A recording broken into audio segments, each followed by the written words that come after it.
No rank, no uniform, just coveralls and worn-out boots that squeaked slightly on the waxed concrete floor.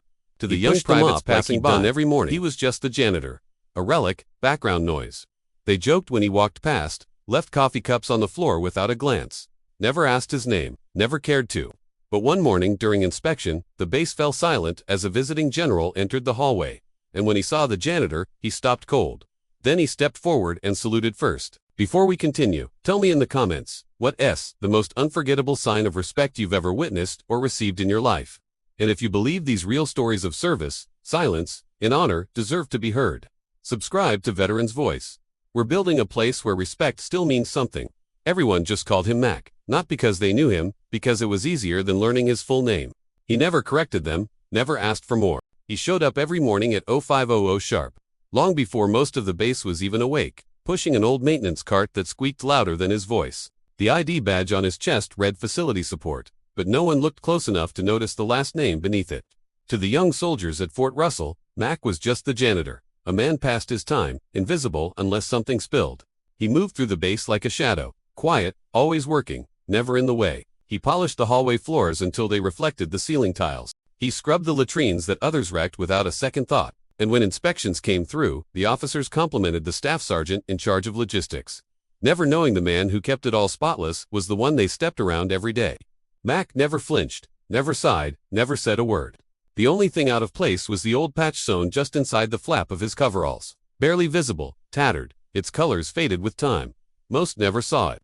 The few who did assumed it was a factory error or surplus embroidery, but it wasn't. The patch was from SEAL Team 5. He wore it not to be noticed. He wore it because some things are not meant to be removed. Everyone just called him Mac, not because they knew him, because it was easier than learning his full name.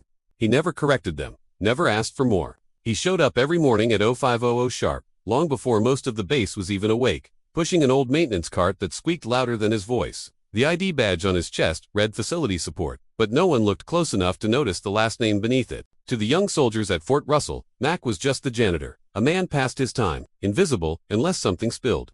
He moved through the base like a shadow, quiet, always working, never in the way. He polished the hallway floors until they reflected the ceiling tiles. He scrubbed the latrines that others wrecked without a second thought.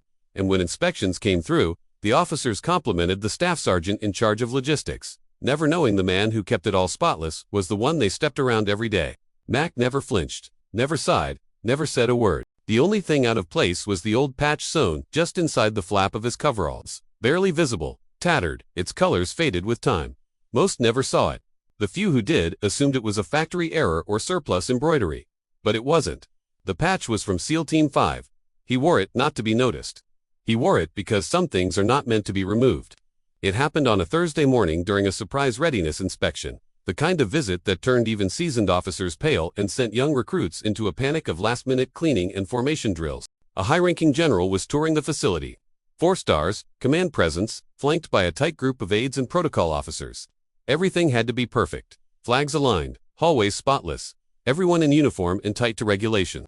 Mac had already been there for hours. As always, he'd cleaned the entire south corridors before sunrise. By the time the general's convoy arrived, he was polishing the floors outside the command office. Slow, careful strokes in long arcs across the tile. Nobody told him to stop. Nobody told him to move. He knew exactly where not to be. But this time, fate didn't follow the plan. The general's group turned earlier than expected. Instead of heading toward the briefing wing, they crossed the central corridor directly, right into the hallway. Mac was working. People froze. Junior officers hesitated, unsure whether to shoo the janitor away or pretend he didn't exist. But then the general stopped, dead still, mid-step. He stared at the man, hunched over a mop handle, coveralls dusted with cleaning residue, boots streaked with polish, and something changed in his face. His eyes didn't register confusion. They registered recognition. Sergeant Macklin. Mac didn't respond right away. He straightened slowly, leaned on the mop like it was just another post to brace against, and looked up. "Morning, General." The aides looked between them, puzzled. The general's hand tightened at his side like he'd seen a ghost he had unknown he missed. Then, without hesitation, the general took one step forward, heels clicked together, and raised his hand in a crisp, flawless salute. The hallway went silent, absolute, and Mac, still holding the mop with one hand, returned the salute with the other. No theatrics, no pride, just respect. Mutual, ancient, earned. When the general dropped his hand, he turned to his aides.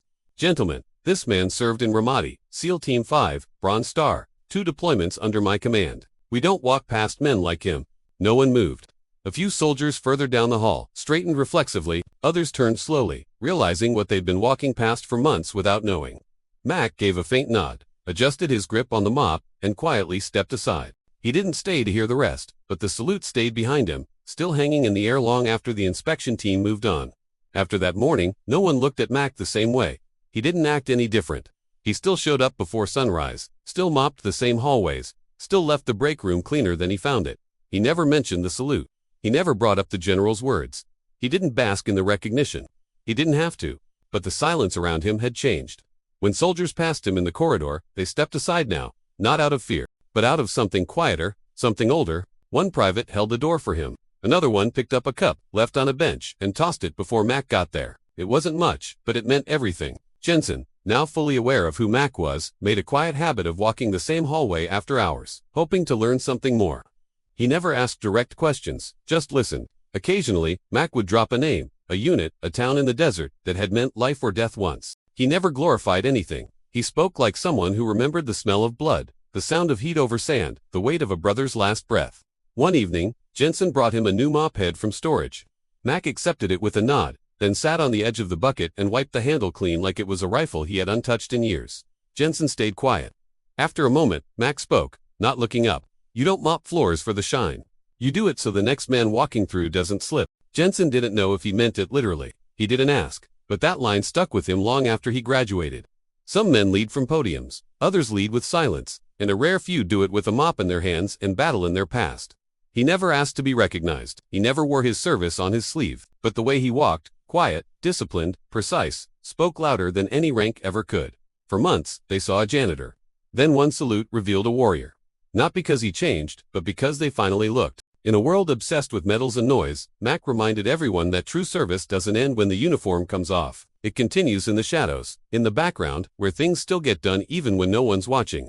The salute from that general wasn't just a gesture. It was a correction, a reminder to every soldier there that greatness doesn't always wear ribbons. Sometimes it wears old boots and cleans up after others without complaint. And sometimes the ones we ignore the most are the very men who pave the ground we re-walking on. So, let me ask you, have you ever underestimated someone only to find out they were carrying more history, more weight, more honor than you ever imagined? Think of that person now.